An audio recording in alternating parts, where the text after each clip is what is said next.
नमस्कार बंधुरा, आमार गल्पेर आसरे सबाइके स्वागत।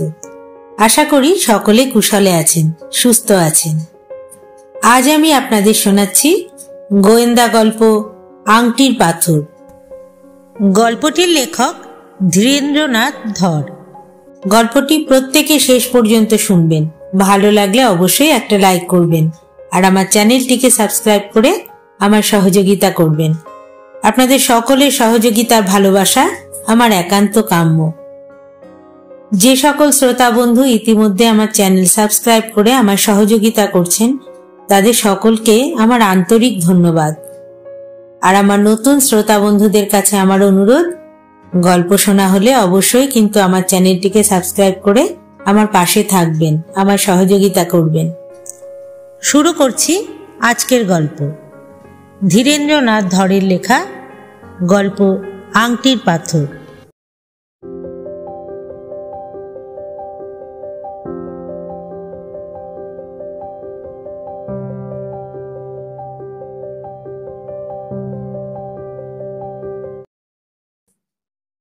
गल्पटी शुरू खून, तदন্ত और ग्रेप्तार थेके। विख्यात धनी व्यक्ति मुकुंद बाबू कयेकदिनेर जन्य शिमुलतलाय गियेछिलेन हावा बदलाते। बड़दिने सेखाने दिव्य आड्डा जमे उठेछिल प्रतिवेशीदेर निये। धनी गृहे आड्डा जमानोर बेश सुविधा आछे।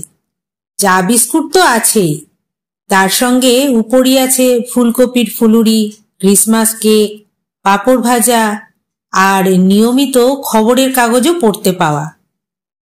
मुकुंद बाबुर आड्डार आरेकटी आकर्षण छिलो बैडमिंटन खेला एवं खेलार शेषे सन्ध्येर पर मुकुंद बाबुर कन्या सुनंदार कीर्तन गान। जे एकबार मुकुंद बाबुर आड्डाय एसे पड़तो से रोजई आसतो। एतगुलो आकर्षण एकसंगे एड़िये जावा खूब सहज कथा छिलो ना। पयला जानुआरी এই মজলিস ক্রমে জমে উঠেছিল বেশ ভালোই।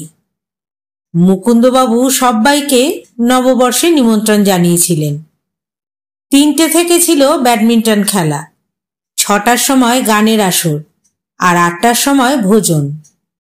গানের আসরের শেষে মুকুন্দবাবু একবার ঘর থেকে উঠে গিয়েছিলেন। বেশ কিছুক্ষণ তার আর কোনো দেখা নেই। শেষে রঞ্জন গেল তাকে ডাকতে। ফিরে এসে সে জানালো যে মুকুন্দবাবুর ঘর ভিতর থেকে বন্ধ আর ডেকে কোনো সাড়া পাওয়া যাচ্ছে না। তারপর সুনন্দা গেল তাকে ডাকতে। দোতলায় মুকুন্দবাবুর ঘর ছিল ভিতর থেকে বন্ধ। সুনন্দা ডেকে ডেকে কোনো সাড়া পেল না। তারপর সে চাকরকে ডেকে বলল, হরি, দেখো তো কি ব্যাপার। দরজা ঠেলা দিয়ে কোনো সাড়া না পেয়ে হরি তখন দরজার ধাক্কা দিয়ে দিয়ে দরজার খিল ভাঙল। দেখা গেল মুকুন্দবাবুর রক্তাক্ত দেহ মেঝের ওপর পড়ে রয়েছে। তার গলার অর্ধেকটা কাটা, ছোড়াখানা পড়ে আছে তার পাশেই। সবাই এ দৃশ্য দেখে ভয় পেয়ে গেল। সুনন্দা তো জ্ঞানই হারালো। হরি পুলিশ ডেকে আনলো। পুলিশ সব দেখে শুনে তদন্ত করে রঞ্জন রায়কে গ্রেপ্তার করল। রঞ্জন রায় এমএ পাশ করে সবে একটা কলেজে অধ্যাপনা করার জন্য তদবির শুরু করেছে। বড়দিনে বন্ধুর বাড়িতে এসেছিল বেড়াতে। পুলিশ তাকে ধরেই চালান করল। পুলিশ মামলা সাজিয়ে ফেলল, বিচারও শুরু হয়ে গেল। রঞ্জনের বন্ধু জীবন সবে ওকালতি শুরু করেছিল। উকিল সভায় শখের গোয়েন্দা ছিলেন সুধীর বাবু। এবার শখের গোয়েন্দা হিসেবে উনি বেশ প্রসিদ্ধিও লাভ করেছিলেন। জীবন তাকে এসে ধরল, বললেন, সুধীর বাবু, আপনি আমার বন্ধুর হয়ে লড়ুন। আমি জানি সে নির্দোষ। সুধীর বাবু এই ধরনের মামলাই চান, রাজিও হয়ে গেলেন। এইখান থেকেই শুরু হলো গল্প। সরকারি পক্ষের উকিল জগদীশ বাবু মামলার ভূমিকা আদালতে উপস্থাপিত করলেন। তিনি বললেন, কলকাতার ব্যবসায়ী মুকুন্দ চৌধুরী কয়েকদিনের জন্য শিমুলতলায় হাওয়া বদলাতে যান। সেখানে ইংরাজি নববর্ষের 1 জানুয়ারি তারিখের সন্ধ্যায় তিনি খুন হন। সেদিন তার বাড়িতে নববর্ষের এক প্রীতিভোজের আয়োজন করা হয়েছিল। কয়েকজন স্থানীয় প্রতিবেশী তখন সেখানে উপস্থিত ছিলেন। বিকেলে ব্যাডমিন্টন খেলার ব্যবস্থা হয়েছিল। তারপর কীর্তনের আসর জমে। গানের শেষে তিনি একবার উঠে যান। তারপর তার ফিরে আসতে বিলম্ব দেখে তাকে ডাকতে গিয়ে দেখা যায় তার শয়ন কক্ষে তিনি রক্তাক্ত হয়ে পড়ে আছেন। একখানি ছুরি দিয়ে তার কণ্ঠনালী ছিন্ন করা হয়েছে। পুলিশ ঘটনাস্থলে গিয়ে যথাযথ তদন্ত করে। উপস্থিত সকলের কাছ থেকে তথ্য সংগ্রহ করে পুলিশ যথেষ্ট প্রমাণ পেয়েছে যে এই হত্যাকাণ্ড রঞ্জন রায়ের কাজ। রঞ্জন রায় কোন রকম ব্যক্তিগত স্বার্থসিদ্ধির জন্যই এই খুন করেছে। ম্যাজিস্ট্রেট জিজ্ঞাসা করলেন, ব্যক্তিগত স্বার্থ কি, সে সম্পর্কে আপনি কিছু জানেন? জগদীশবাবু বললেন, মুকুন্দবাবুর পাকিস্তানে যে সমস্ত সম্পত্তি আছে তার মধ্যে একটা হোশিয়ারি মিল অন্যতম। পাকিস্তান সরকার ওই সমস্ত সম্পত্তি বাজেয়াপ্ত করেছেন। তবে সেই সব সম্পত্তির একটা মূল্য দেবার কথা চলছিল এবং হোশিয়ারি মিলটার জন্য শীঘ্রই তার 2 লাখ টাকা পাবার কথা ছিল। সেই সব মালিকানার কাগজপত্র তিনি সঙ্গেই রেখেছিলেন। সকালে তিনি সেই সমস্ত কাগজপত্র দেখাশোনাও করেন, কিন্তু তার ঘর থেকে সেগুলো খোয়া গেছে। পুলিশ সন্দেহ করছে ওই টাকাটা আত্মসাৎ করাই এই হত্যার মূল কারণ। তবে সে সম্পর্কে যথেষ্ট প্রমাণ না থাকায় পুলিশ সেদিকটা ছেড়ে দিয়ে এখন শুধু হত্যার ব্যাপারটাই আদালতে উপস্থিত করতে চায়। পুলিশ মনে করে আসামির উপযুক্ত শাস্তি বিধান হলে সেই দলিলপত্র যে উদ্দেশ্যে অপহৃত হয়েছে তা ব্যর্থ হবে। সরকারি উকিল তার বক্তব্য শেষ করলে ম্যাজিস্ট্রেট আসামি পক্ষের উকিলকে আহ্বান করলেন। আপনার কিছু বলার আছে? সুধীরবাবু বললেন, আমি এখন শুধু একটাই কথা বলবো যে একজন নিরপরাধ উচ্চশিক্ষিত যুবককে পুলিশ শুধু সন্দেহের বশে অযথা হয়রানি করছে। আমার মক্কেল রঞ্জন রায় নির্দোষ। সাক্ষ্য প্রমাণাদির সাহায্যে আমি সে কথা প্রমাণ করবার চেষ্টা করব। এবার শুরু হলো সাক্ষ্য গ্রহণ পর্ব। প্রথম সাক্ষী মুকুন্দবাবুর কন্যা সুনন্দা চৌধুরী। সুনন্দা বলল, বাবার শরীর খারাপ ছিল, তাই দিন 15 জন্য শিমুলতলার বাড়িতে আমরা থাকার জন্য গিয়েছিলাম। বাবা মেলামেশা করাটা খুব বেশি পছন্দ করতেন, সেই জন্য পাড়া পড়শিদের সঙ্গে আলাপ হলেই বাড়িতে আসার নিমন্ত্রণ করতেন। সেদিনও বাড়িতে যারা এসেছিলেন সকলেই আমাদের প্রতিবেশী। নববর্ষ বলে একটা খেলাধুলা আর গানের আসর বসানোর আয়োজন হয়েছিল। গানের শেষে বাবা একবার উঠে যান। তার আসতে দেরি হচ্ছে দেখে রঞ্জনবাবু তাকে ডাকতে যান। ফিরে এসে বলেন, বাবার ঘর ভিতর থেকে বন্ধ, ডেকে কোনো সাড়া পাওয়া যাচ্ছে না। আমি তখন তাড়াতাড়ি রঞ্জনবাবুর সঙ্গে উপরে উঠে যাই। দরজা ভিতর থেকে বন্ধ ছিল। দরজা ভেঙে ভিতরে ঢোকা হয়। আলো জেলে দেখি। সুনন্দার কণ্ঠ রুদ্ধ হয়ে এলো। সে কেঁদে ফেলল। জগদীশবাবু প্রশ্ন করলেন, তখনই কি আপনারা পুলিশে খবর দেন? রঞ্জনবাবু তখন আমাদের মালি হরিকে থানায় পাঠান। পুলিশ কতক্ষণ পর আসে? ততক্ষণ সেই ঘরে কে ছিল? সেসব কথা স্পষ্ট করে আমি ঠিক বলতে পারবো না। হরি আর রঞ্জনবাবু আমাকে পাশের ঘরে নিয়ে গিয়ে বসিয়ে দেন। এ ঘরে কি হচ্ছে আমি তা তখন দেখিনি। আপনার কাকে সন্দেহ হয়? আমি তো কাউকেই ভালো চিনি না। শিমুলতলাতেই এদের সব্বাইকার সঙ্গে আমাদের পরিচয় হয়। 10 দিনের বেশি কেউই আমাদের পরিচিত নন। সকলেই তো ভদ্রলোক বলে জানি। এদের মধ্যে আপনার বাবার সঙ্গে সবচেয়ে বেশি অন্তরঙ্গতা কার ছিল? বাবা রঞ্জনবাবুকেই বেশি পছন্দ করতেন। এর কোনো বিশেষ কারণ ছিল কি? কারণ ছিল, রঞ্জনবাবু থাকেন ঠিক পাশের একখানা বাড়ি পড়ে, তাই বাবা দুপুরে ওকে ডেকে পাঠাতেন ক্রসওয়ার্ড পাজলে শব্দ বসানোর ব্যাপার নিয়ে। পাজল সমাধান করাতে বাবার বড় ঝোঁক ছিল। আর রঞ্জনবাবু ইংরেজিতে এমএ, বাবা ওর ইংরেজি শব্দ চয়নের প্রশংসা করতেন। হত্যাকাণ্ডের দিনও দুপুরে রঞ্জনবাবু এসেছিলেন? হ্যাঁ, সেদিন রঞ্জনবাবু আর বাড়ি গিয়ে জামা কাপড় বদলাবার অবকাশ পাননি। বাবা কিসের যেন একটা খসড়া তাকে দেখতে দিয়েছিলেন, সেইটা রঞ্জনবাবু সারা বিকেল ধরে পড়েন। শেষে পড়ে যখন তিনি ফেরত দেন, তখন বাবা সেইটে রাখতেই ঘরে গিয়েছিলেন এবং তখনই খুন হন। ঘর থেকে যখন তার ফিরতে দেরি হলো, তখন রঞ্জনবাবুই তাকে ডেকে আনতে গিয়েছিলেন এবং তিনি এসে বলেন যে ঘর ভিতর থেকে বন্ধ। হ্যাঁ। আপনাদের সেই ঘরের দরজায় কি এমন ব্যবস্থা আছে যে কোনো লোক বাইরে বেরিয়ে এসে দরজা টেনে বন্ধ করে দিলে ভিতর থেকে দরজা বন্ধ হয়ে যেতে পারে? না, সে ব্যবস্থা নেই। তবে একবার সেরকম হয়েছিল, কেমন করে যেন ছিটকিনি পড়ে গিয়েছিল। আপনারা কি সেই দোষ সারিয়েছিলেন? না, কিছুই করা হয়নি। সে দোষ তো আর একবার ঘটতেই পারে। হ্যাঁ, পারে। তাহলে যদি কেউ সেইভাবে বেরিয়ে এসে দরজা টেনে দেয়, তো দরজা ভিতর থেকে বন্ধ হতে পারে। পারে। এবং আপনার বাবার ঘরে শেষবার রঞ্জনবাবুই গিয়েছিলেন? হ্যাঁ।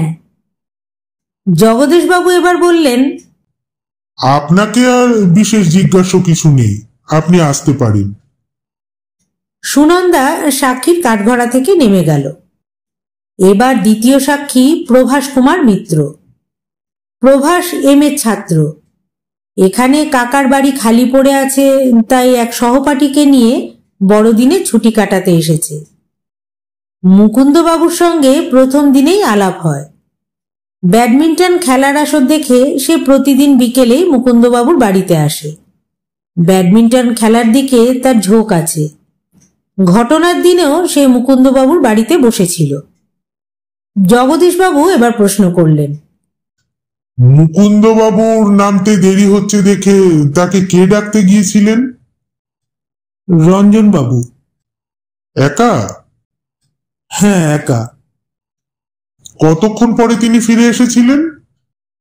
তা ঠিক বলতে পারবো না, 5-7 মিনিট হবে। খাবার ঘর থেকে মুকুন্দবাবুর শোবার ঘর অবধি যেতে কতক্ষণ লাগতে পারে? আমি কখনো ওপরে যাইনি, তবে ঠিক খাবার ঘরের ওপরেই সেই ঘর বলেই জানি। ফিরে এসে রঞ্জনবাবু আপনাদের ডেকে নিয়ে গিয়েছিলেন? আমাদের ডাকেননি, তিনি সুনন্দা দেবীকে এসে বলেন দরজা বন্ধ, সাড়া পাচ্ছি না। সুনন্দা দেবী তখন ওপরে যান।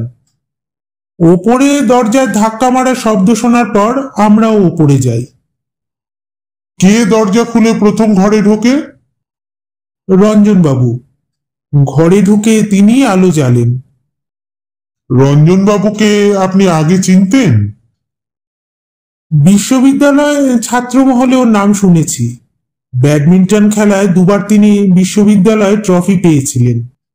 টুর্নামেন্টে ওকে দেখেছি, কিন্তু মৌখিক পরিচয় হয়নি। মুকুন্দবাবুর বাড়ি ছাড়া আর কোথাও কি আপনি ওকে দেখেছেন? হ্যাঁ, 2-3 দিন আগে একদিন রাত্রে ওকে দেখেছিলাম মুকুন্দবাবুর পাশের বাড়ি থেকে বেরুতে, তবে কোনো কথাবার্তা হয়নি। সে বাড়িতে কে থাকে? বাড়িটা খালি রয়েছে, শুনেছি ভাড়া দেওয়া হবে। সে বাড়িটা কি মুকুন্দবাবুর বাড়ির সঙ্গে লাগাও? একেবারেই পাশাপাশি। সেই খালি বাড়িতে রঞ্জনবাবু কেন গিয়েছিলেন পরে কিছু বলেছিলেন? না, আমি সে কথা তাকে জিজ্ঞাসা করিনি। খেলা নিয়েই আমাদের মধ্যে কথা হতো। রঞ্জনবাবুকে আপনার কেমন মানুষ বলে মনে হয়? ভালো লোক, স্পোর্টসম্যান, কোনো নেশা নেই, MA পাস, আদর্শ ছেলে। দ্বিতীয় সাক্ষীরও সাক্ষ্য শেষ হলো। এবার তৃতীয় সাক্ষী সুধীন্দ্রনাথ, প্রভাসের সহপাঠী। সুধীন নতুন কোনো কথাই বলতে পারল না। দু বন্ধু একসময় একত্রে ঘোরাফেরা করে, কাজেই প্রথম বন্ধুর যা অভিজ্ঞতা দ্বিতীয়েরও তাই। তারপর চতুর্থ সাক্ষী অধ্যাপক খগেন ঘোষ। অধ্যাপক বললেন যে পূর্ববঙ্গে তিনি এক কলেজের অধ্যাপক ছিলেন। বাংলা ভাগ হবার সময় হিন্দুস্তানে চলে আসেন। দমদমায় তার বাড়ি আছে, সেখানেই তিনি থাকেন। মুকুন্দবাবুর সঙ্গে তার ছাত্র জীবনের পরিচয়। স্কুল ও কলেজে একসঙ্গে পড়েছেন। কিছুদিন যাবৎ পেটের গোলমালে তিনি ভুগছেন। সেই সূত্রেই তিনি শিমুলতলায় যান হাওয়া বদলাতে। এখানেই মুকুন্দর সঙ্গে তার দেখা। দীর্ঘকাল পরে সহপাঠীকে পেয়ে দিনগুলো মধুর হয়ে উঠেছিল, কিন্তু কপালে তার সইল না। জগদীশবাবু প্রশ্ন করলেন, মুকুন্দবাবুর সঙ্গে আপনার অন্তরঙ্গতা বাল্যকাল থেকে, তাহলে তো মুকুন্দবাবুর অনেক ব্যক্তিগত কথা আপনি জানেন। খগেনবাবু বললেন, ব্যক্তিগত গোপন কথা তো কিছু ছিল না, সাধারণ মানুষের সহজ জীবন। মুকুন্দের সঙ্গে আমার অনেক ক্ষেত্রে মিল ছিল। সেও বিপত্নিক, একটি মাত্র কন্যা সুনন্দা। আমার স্ত্রীও একমাত্র কন্যাকে রেখে মারা গিয়েছেন। তবে মুকুন্দের আর্থিক অবস্থা আমার চেয়ে অনেক ভালো ছিল। রংপুরে তার মস্ত গেঞ্জি মোজার কারখানা ছিল, যার থেকে বছরে অন্তত 30,000 টাকা পেত। পাকিস্তান হবার পর সেই টাকা হাতছাড়া হয়ে যেতে সে একটু কাহিল হয়ে যায়। তবে কয়লা খনির কিছু শেয়ার কেনা ছিল বলে সে বিশেষ ধাক্কা খায়নি। আর মানুষ তো মাত্র দুটি, বাপ বেটি। মুকুন্দবাবুর কোনো শত্রু ছিল বলে আপনি জানেন? না, সরল সোজা মানুষ শত্রু থাকবে কেন? মুকুন্দবাবুর এভাবে খুন হবার কি কারণ থাকতে পারে? আমি সেইটাই কদিন ধরে ভাবছি। কদিন আগে সে বলেছিল পাকিস্তানের সাথে ভারতের চুক্তি হবার পর হুঁশিয়ারি মিলের দামটা সে পাবে, 2 লাখ টাকা ধার্য হয়েছে। সেই সব দলিল নিয়ে সে শিমুলতলায় বসে ফাইল ঠিক করছিল। সেই ফাইলটার খোঁজ কি আপনারা পেয়েছেন? তার মধ্যে এই হত্যা রহস্যের কোনো ইঙ্গিত পাওয়া যেতে পারে, সেরকম আমার মনে হয়। মুকুন্দবাবুর বাড়িতে যারা যাতায়াত করতেন তাদের কাউকে আপনার সন্দেহ হয়? না, সবাই তো সজ্জন, সুশিক্ষিত। এদের কেউ যে খুন করতে পারেন তা তো ভাবাই যায় না। রঞ্জনবাবু সম্পর্কে আপনার কি ধারণা? ভালো ছেলে, বিলাতে গিয়ে ডক্টরেট করতে চায়। হত্যাকাণ্ডে 2 দিন আগে রাত 9টা নাগাদ মুকুন্দবাবুর পাশের বাড়ির বাগান থেকে বেরিয়ে আসতে যাকে আপনি দেখেছিলেন, সে কে? অন্ধকারে তার মুখ আমি দেখতে পাইনি, তবে চালচলন দেখে মনে হয়েছিল সে রঞ্জনবাবু। একা তিনি বাগান থেকে বেরিয়ে গিয়েছিলেন? তাই তো দেখেছিলাম। সে বাড়ি তো ভাড়া দেবার জন্য খালি পড়ে আছে। হ্যাঁ। পরে আপনি রঞ্জনবাবুকে জিজ্ঞাসা করেছিলেন কিছু? করেছিলাম। সে বলেছিল একটা ফুল তুলতে বাগানে ঢুকেছিলাম। সে কথা আপনি বিশ্বাস করেছিলেন? ফুলের বাগানে ফুল তুলতে যাওয়ার অবিশ্বাস করার কি আছে? মুকুন্দবাবুর বাগানে ফুল গাছ নেই? আছে। নিজের জনের ঘরে ফুল থাকতে অন্যের বাগানে লোক ফুল তুলতে যাবে কেন? ওটা নিছক খেয়ালের ব্যাপার বলে আমার মনে হয়। এখানে খগেনবাবুর সাক্ষ্য শেষ হলো। এবার পঞ্চম সাক্ষী খগেনবাবুর কন্যা শিপ্রা ঘোষ। শিপ্রা কলেজে পড়ে, পিতার সাথেই শিমুলতলায় গিয়েছিল। রাত্রে রঞ্জনকে বাগান থেকে বেরিয়ে আসতে সেও দেখেছে, তবে মুখ দেখেনি। খগেনবাবুর মতোই তার অভিজ্ঞতা। ষষ্ঠ সাক্ষী অতুল দত্ত, কয়লা খনির ম্যানেজার। মুকুন্দবাবু তাকে নিমন্ত্রণ করেছিলেন শিমুলতলায়। মুকুন্দবাবুর সাথে তার কথাবার্তা চলছিল। পাকিস্তান থেকে টাকাটা পেলেই তিনি লাখখানেক টাকা তার খনিতে শেয়ার কিনবেন। জগদীশবাবু এবার প্রশ্ন করলেন, এই শেয়ার কেনা নিয়ে রঞ্জনবাবুর সঙ্গে কি আপনার কোনো বিতর্ক হয়? হ্যাঁ, রঞ্জনবাবু বলেছিলেন লাখ টাকা যদি খাটাতেই হয় তো নিজস্ব ব্যবসা করাই ভালো। দরকার হলে গভর্নমেন্ট থেকে টাকা ধারও পাওয়া যেতে পারে। এ সম্পর্কে মুকুন্দবাবু কিছু বলেছিলেন? না, তিনি কথা শুনে একবার বলেছিলেন, এ বয়সে আমি আর খাটতে পারবো না। রঞ্জনবাবু তখন বলেন, আমি খাটব। সে কথা শুনে মুকুন্দবাবু শুধু হাসেন। তার ফলে রঞ্জনবাবু আমার উপর বিরূপ হয়ে উঠেছিলেন, সেটা তার ব্যবহারেই আমি বুঝতে পারতাম। অতুলবাবুর সাক্ষ্য এখানেই শেষ হলো। জগদীশবাবু এবার জজকে বললেন, রঞ্জন রায়কে আমি এই হত্যাকাণ্ডের আসামি বলে অভিযুক্ত করছি দুটো প্রমাণের ওপর। একবার আসামিকে আমি জেরা করতে চাই। জজের নির্দেশে আসামি রঞ্জনকে পুলিশ কাঠগড়ায় নিয়ে এলো। জগদীশবাবু একখানি রুমাল দেখিয়ে প্রশ্ন করলেন, এই রুমালখানি কি আপনার? রঞ্জনবাবু রুমাল হাতে নিয়ে দেখলেন রুমালের কোণে একটি লাল গোলাপ ফুল আঁকা রয়েছে। তিনি বললেন, হ্যাঁ, এই রুমাল আমার। মুকুন্দবাবুর পাশের বাড়ির বাগানে এই রুমালটা পাওয়া গেছে। সেখানে এই রুমাল কি করে গেল সে কথা কি আপনি বলতে পারেন? রঞ্জন বললে, একদিন সন্ধ্যার পর মুকুন্দবাবুর দোতলার ঘরে বসে আমি একখানি দলিলের লেখা দেখছিলাম। এমন সময় বাইরের বারান্দায় একটা শব্দ হয়। আমি বারান্দায় বেরিয়ে এসে দেখি একটা লোক বারান্দা থেকে লাফিয়ে পিছনের বাগানে পড়ল। আমিও সঙ্গে সঙ্গে তাকে তাড়া করি, কিন্তু সে পালিয়ে যায়। তখনই বোধহয় এই রুমালখানি পড়ে গিয়ে থাকবে। পরে আপনি রুমালের খোঁজ করেননি? খুঁজেছিলাম কিন্তু পাইনি। এই রুমালের এক কোণে কয়েক ফোঁটা রক্তের দাগ আছে। এই রক্ত রুমালের কোণে কোত্থেকে এলো সেটা আপনি কি জানেন? না, রুমালে রক্ত লাগার কোনো কারণই নেই। এবার জগদীশবাবু রুমালখানি কোর্টে জমা দিলেন। তারপর বের করলেন একখানি ছোরা। রঞ্জনকে দেখিয়ে বললেন, এই ছোড়াখানি কি আপনার? রঞ্জনবাবু ছোরাখানি দেখে বললেন, আমি সঠিক বলতে পারছি না, তবে এই রকম একখানা ছোরা আমার ছিল। শিমুলতলায় মুরগি জবাই করবার জন্য আমি এরকম একখানি ছোরা কিনেছিলাম। এই ছোড়াখানা মুকুন্দবাবুর মৃতদেহের পাশে পাওয়া গেছে। এ সম্পর্কে আমি কিছুই বলতে পারবো না। জগদীশবাবু ছোরাখানা আদালতে জমা দিলেন। তারপর বললেন, হুজুর, এই ছোড়া দিয়ে মুকুন্দবাবুর গলা কাটা হয়েছিল।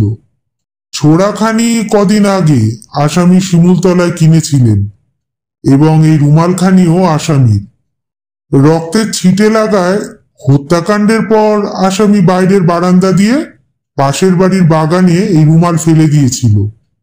মুকুন্দবাবু যখন ওপরতলায় ছিলেন তখন তাকে ডাকতে এসেই আসামি এই কাজ করে। তারপর ভালো মানুষ সেজে নিচে নেমে যায়। যাবার সময় দরজাটা এমন ভাবে বন্ধ করে দিয়ে যায় যেন ভিতর থেকে ছিটকিনিটা পড়ে যায়।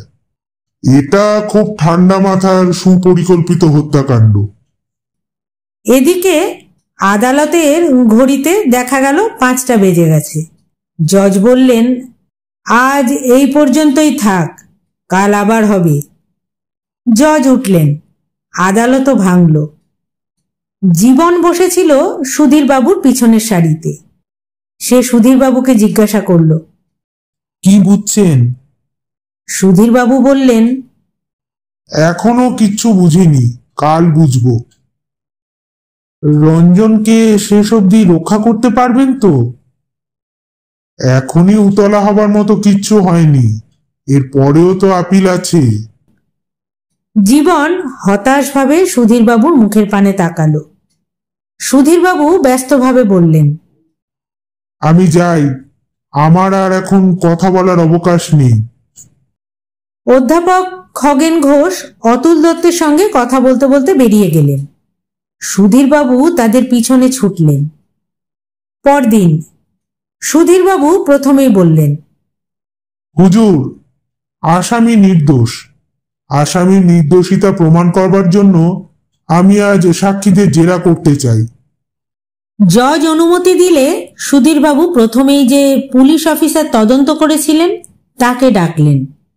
বললেন, আপনি মুকুন্দবাবুর বাড়িতে গিয়ে দেখেন মুকুন্দবাবু গলা কাটা অবস্থায় পড়ে আছেন, আর তার পাশেই ছোড়াখানা পড়ে আছে, তাই তো? ঘরে আপনি পায়ের বা আঙুলের ছাপ কিছু লক্ষ্য করেছিলেন? দারোগা বললেন, পরিষ্কার ধুলোহীন ঘর, সেখানে পায়ের দাগ পাওয়া যেতে পারে না। টেবিল চেয়ারও ঝাড়া মোছা, সেখানেও আঙুলের ছাপই বা পাবো কি করে? তবে যদি কেউ পিছনে বারান্দা থেকে পাশের বাড়ির বাগানে লাফিয়ে পড়ে থাকে, এই ভেবে আমি সেই বাগানে সন্ধান করেছি। সেখানে ঝুড়ো মাটি আর বালি ছড়ানো পথে কিছুই ঠাহর করা যায়নি। সেখান থেকে একখানি রক্তমাখা রুমাল পাই। ছোড়া এবং রুমাল দুটোই ছিল রঞ্জনবাবু, আর সেই কারণেই রঞ্জনবাবুকে আপনারা আসামি বলে ধরেছেন। রঞ্জনবাবু ছোড়া রুমাল নিয়ে অন্য কোনো লোকও তো খুন করতে পারে। ছোড়ার উপর আঙুলের ছাপ দেখেছেন? না, কোনো আঙুলের ছাপ নেই। সম্ভবত ওই রুমাল জড়িয়েই ছোড়াখানা ধরা হয়েছিল, আঙুলের ছাপ না রাখার জন্যই। রঞ্জনবাবুকে সঙ্গে নিয়ে যখন আপনারা তার ঘর তল্লাশ করতে যান, তখন তার ঘরে কোনো বিশেষত্ব লক্ষ্য করেছিলেন কি? ঘরখানা ঠিক মতো গোছানো ছিল না, তবে ছেলে ছোকরাদের ঘর ওরকমই হয়, গোছানোটা তো মেয়েদের কাজ। ঘরের সেই অবস্থা দেখে রঞ্জন কিছু বলেছিল? বলেছিল, কেউ ঘরে ঢুকে নাকি অমনি করে দিয়ে গেছে। ঘরে সত্যি কেউ ঢুকেছিল কিনা সে সম্পর্কে আপনারা কোনো তদন্ত করেছিলেন? পায়ের বা আঙুলের ছাপ দেখা, মালিকে জিজ্ঞাসা করা প্রভৃতি কোনো খবর নিয়েছিলেন? না, প্রয়োজন মনে করিনি। খুনি আসামি ধোকায় ফেলার জন্য অমন অনেক কথাই বলে। রঞ্জনবাবুর ঘরে সন্দেহজনক কিছু পেয়েছিলেন? না। দারোগার সাক্ষ্য এখানে শেষ হলো। এবার সুধীরবাবু ডাকলেন অতুল দত্তকে। আপনার কি কয়লা খনি আছে অতুলবাবু? শুধু আমার নয়, আমাদের। আমি তার ম্যানেজিং ডিরেক্টর। কতদিন আপনি এই পদে আছেন? গত 1 বছর। বাবাই দেখাশোনা করতেন। বাবা ব্লাড প্রেসারে কিছুটা অসমর্থ হয়ে পড়ায় আমি ম্যানেজিং ডিরেক্টর হই। আপনার বাবা এখন কোথায় আছেন? নাম কি? অমিয় দত্ত। এখন আছেন ধানবাদে, সেখানেই আমাদের বাড়ি।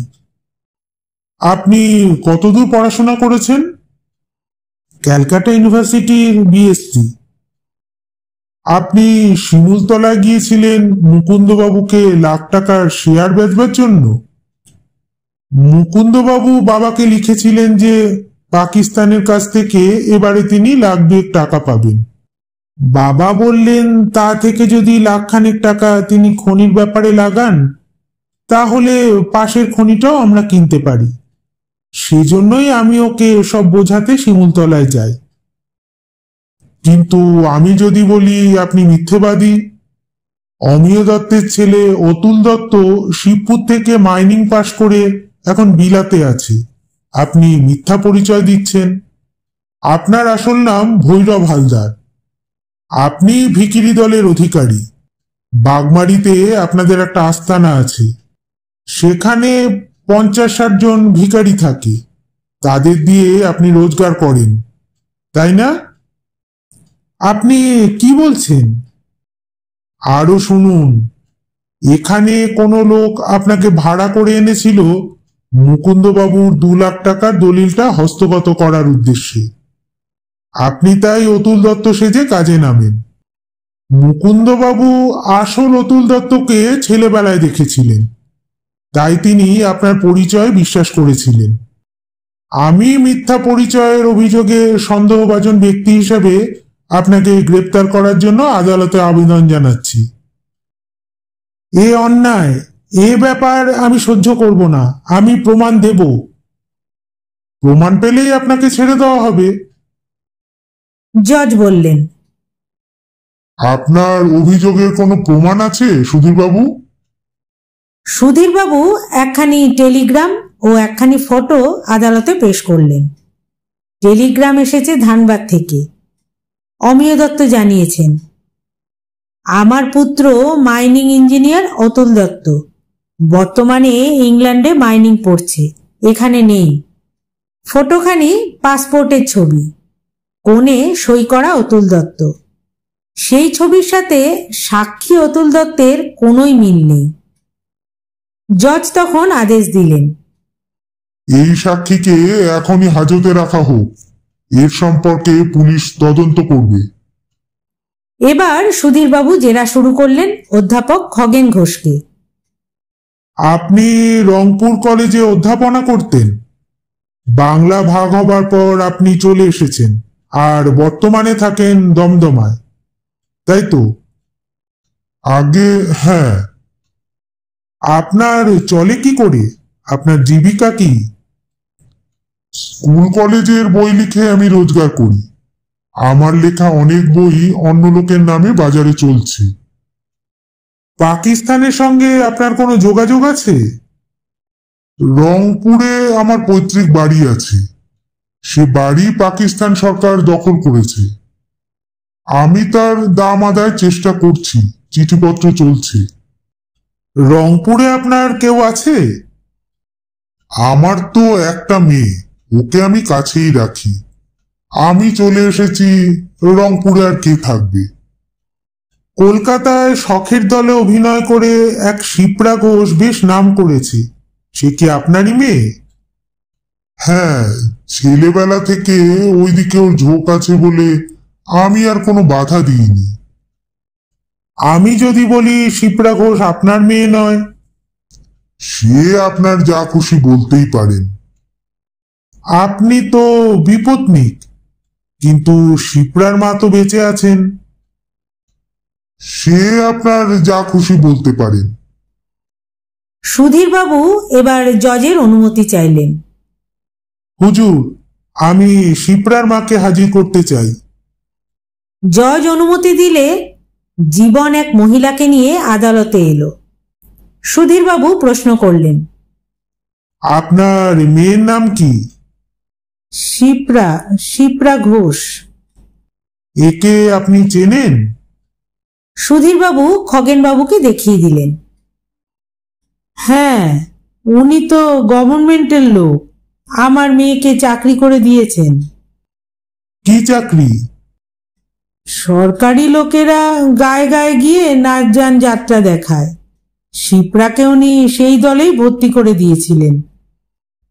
কতদিন উনি শিপ্রাকে এই চাকরি করে দিয়েছেন? মাস 6 হয়েছে। এর মধ্যে শিপ্রা একবারও কি বাইরে গেছে? হ্যাঁ, এই তো কিছুকাল আগে 15 দিন চিত্তরঞ্জন থেকে ঘুরে এলো। ওখানে বড়দিনের সময় খুব বড় আসর হয়েছিল যে। বড়দিনের সময় আপনার মেয়ে চিত্তরঞ্জনে ছিল? হ্যাঁ, উনিই তো সঙ্গে করে নিয়ে গিয়েছিলেন। সুধীরবাবু জজকে বললেন, হুজুর, খগেন ঘোষকে মিথ্যা সাক্ষী দেবার জন্য আমি অভিযুক্ত করছি। জজের নির্দেশে পুলিশ খগেন ঘোষকেও পাকড়াও করল। সুধীরবাবু এবার বললেন, হুজুর, আমি খগেন ঘোষ আর অতুল দত্তের বাড়ি তল্লাশ করাতে চাই। সেই রিপোর্ট না পাওয়া অবধি মামলা মুলতবি রাখার জন্য আবেদন জানাচ্ছি। জজ বললেন, আজই খানা তল্লাশ করে পুলিশ কাল রিপোর্ট দেবে। মামলা মুলতবি রাখা নিষ্প্রয়োজন। সন্ধ্যার একটু পরেই সুধীরবাবুর টেলিফোন বেজে উঠল। তিনি টেলিফোন ধরলেন। আমি জীবন সরকার শিয়ালদা স্টেশন থেকে টেলিফোন করছি। শিপ্রাকে অনুসরণ করে আমি পাইকপাড়ায় যাই। আধ ঘন্টা পরে শিপ্রা বাড়ি থেকে বেরিয়ে সোজা বেলেঘাটায় আসে। সেখানে একটা মাঠকোঠায় প্রায় আধ ঘন্টা অপেক্ষা করে। তারপর একজন লোককে সঙ্গে নিয়ে শিয়ালদা এসেছে। শিপ্রা টিকিট কেটেছে। কোথাকার টিকিট জানি না। ট্রেনের জন্য এখন অপেক্ষা করছে তারা। সুধীরবাবু জীবনকে জিজ্ঞাসা করলেন, শিপ্রার হাতে কোনো ব্যাগ আছে? একটা বড় ভ্যানিটি ব্যাগ ছাড়া আর কিচ্ছু নেই। আর সঙ্গে লোকটির হাতে? না। শোনো জীবন, রেলওয়ে পুলিশকে বলে তাদেরকে আটকাও, আমি এক্ষুনি যাচ্ছি। পুলিশকে বলবে মূল্যবান ডকুমেন্ট পাকিস্তানে চলে যাচ্ছে, গ্রেপ্তারের দায়িত্ব আমার। সুধীরবাবু তখনই একখানি ট্যাক্সি নিয়ে ছুটলেন শিয়ালদা স্টেশনের দিকে। শিয়ালদা স্টেশনে শিপ্রা ধরা পড়ল। তার ভ্যানিটি ব্যাগের মধ্যে পাওয়া গেল মুকুন্দবাবুর হোশিয়ারি মিলের দলিল আর সেই সম্পর্কিত কাগজপত্র। পরদিন আদালতে সওয়াল করলেন সুধীরবাবু। ভৈরব আর গোকুল সম্পর্কে মামাতো পিস্তত ভাই, দুজনেই রংপুরের বাসিন্দা। মুকুন্দবাবুর ফ্যাক্টরির সব কথাই তারা জানত। এই টাকাটা হস্তগত করার জন্য তারা ষড়যন্ত্র করে। গোকুল খগেন ঘোষ সাজে, আর ভৈরব সাজে অমিয় দত্তের ছেলে অতুল। অ্যামেচার ক্লাব থেকে শিপ্রাকে তারা জোগাড় করে। সঙ্গে মেয়ে থাকলে মানুষের সন্দেহ হবে না, তাছাড়া সুনন্দার সাথে মেলামেশারও সুবিধা হবে। ভৈরব মুকুন্দবাবুর ঘর থেকে দলিল চুরি করা যায় কিনা সেই চেষ্টায় এক রাত্রে মুকুন্দবাবুর বাড়িতে ঢুকেছিল, কিন্তু রঞ্জনবাবু দেখতে পেয়ে তাড়া করে। ভৈরব তখন পাশের বাগানে লাফিয়ে পড়ে পালিয়ে যায়। ঘটনার দিন রাত্রে শিপ্রা একসময় ঘর থেকে বেরিয়ে যায়। বরাবর সে মুকুন্দবাবুর ঘরে গিয়ে ঢোকে আর টেবিলের ড্রয়ার থেকে সে দলিলপত্র চুরি করে। ঠিক সেই সময় মুকুন্দবাবু খসড়াটা রাখার জন্য ঘরে গিয়ে ঢুকে পড়েন। গোকুল অলক্ষ্যে তার পিছনে ছিল। ঘরে শিপ্রাকে মুকুন্দবাবু দেখে ফেলে। তখনই গোকুল তাকে হত্যা করে। এইরকম একটা ঘটনার জন্য গোকুল আগে থেকে তৈরি ছিল।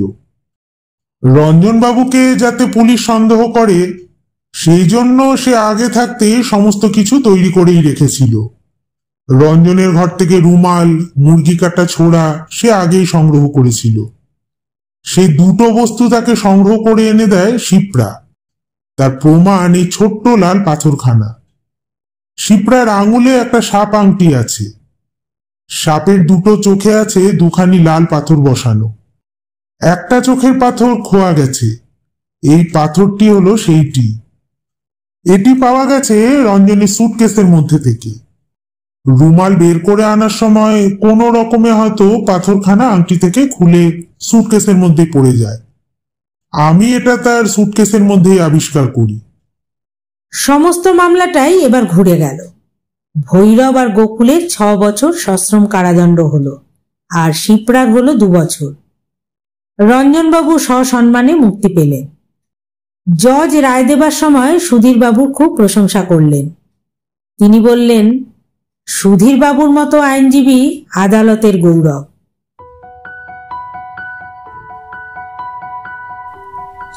গল্পটি এখানেই শেষ হলো।